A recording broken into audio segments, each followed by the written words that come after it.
Usap-usapan ngayon ang uploaded story ng aktor na si Daniel Padilla na kung saan hinala ng mga netizen ay birthday greeting niya ito para sa kanyang ex-girlfriend na si Catherine Bernardo. Hindi malinaw ang larawan pero base sa mga netizen ay si Catherine umano ito. Kung ita-translate din ang ating Japanese message na nakasulat ay ayon dito, Happy Birthday. Ngayong araw ay nagdiriwang nga si Catherine Bernardo ng kanyang kaarawan.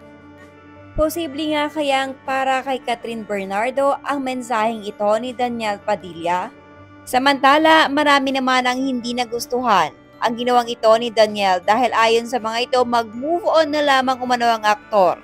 Samantala, may naging sweet message din naman ang isa sa malapit na kaibigan ni Catherine Bernardo na si Sofia Andres.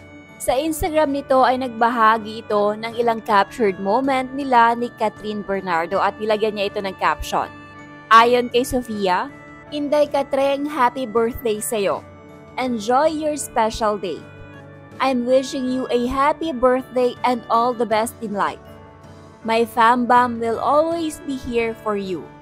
Dan, Zoe, and I know deep in my heart that you are really an angel. That's why you're so blessed and loved by many.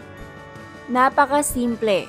Walang star complex, walang power trip.